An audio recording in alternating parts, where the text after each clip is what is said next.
I personally thought this article that Meghan Markle wrote really over the top. It was like the word she used, it was just a bit of attention seeking to somebody that I believe is very insecure through her, background, and she has to draw attention to herself like she's the only one that's had a miscarriage. My daughter had a miscarriage when she was on IVF and then took 5 more years to get pregnant. And I don't understand about this thing that you can't tell anybody that you're pregnant after until you're 3 months. It's ridiculous.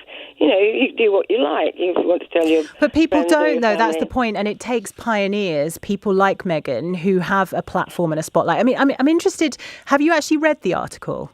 No, I heard it read over the radio. Right, because in the article, Meghan makes the point that the reason that she's speaking out is to facilitate those conversations amongst people who maybe they aren't able to speak openly about what's happened to them, and to give anybody who hasn't been affected by miscarriage more empathy and more understanding of what it's like. So she's very much not making it about her. And I wonder, the first thing that I thought when I heard about this article was, we have these royal women for whom the media are utterly obsessed. Everything they do, Kate Middleton gets a fringe and it generates headlines. We're obsessed with everything they do. And it feels to me that Meghan with this, and also when Diana spoke about her bulimia, it was a kind of, okay, if you really want to know, this is what's been going on with me. It almost represents a kind of a breaking point. Then for people to say that it's too much information seems to me to be the height of hypocrisy. Do you think there's anything in that?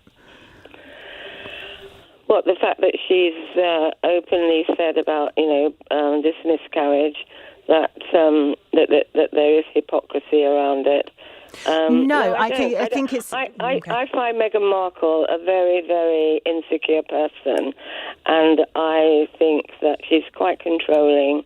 And what are you basing that on, Brenda? I base it on very similar situation to my son, who married a very insecure lady, a girl, and I see so many similarities in Meghan and Harry. Harry is in a situation now which is completely foreign to what he had in a Hollywood, Hollywood setup, money orientated, and you look back and see Meghan, I didn't see one time when she wasn't grabbing hold of his hand, or she wasn't had her hand on his back, sort of moving him forward, that she is in control.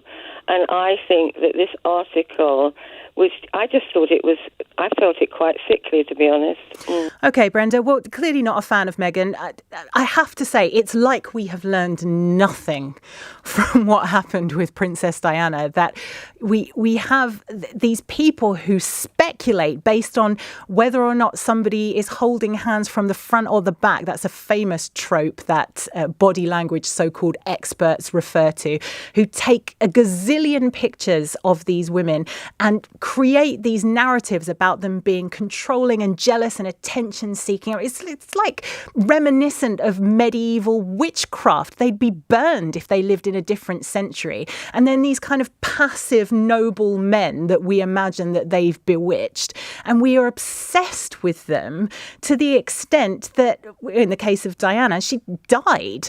In the case of Meghan, there is so much speculation about this woman. And when you take away all of the gossip and the hearsay, I cannot see that Meghan Markle stands for anything other than good. She's a feminist. She believes in equality. She's spoken about Black Lives Matter. It seems to me that she just wants everybody's lives to be a little bit better, including her husband Harry's. I've got a lot of time for Meghan Markle. I'm not a royalist by any stretch of the imagination. Do I think that taxpayers' money could be spent better than on the royal family? Yes, of course I do. But we have a royal family. This is the situation we find ourselves in. And that young generation, Kate, Wills, Harry, Meghan, considering the amount of media spotlight that they have to endure, have made really intelligent use of it, backing causes like, for example, mental health. So, Yeah, if you're going to come at me with this anti-Meghan sentiment, you had better be match fit.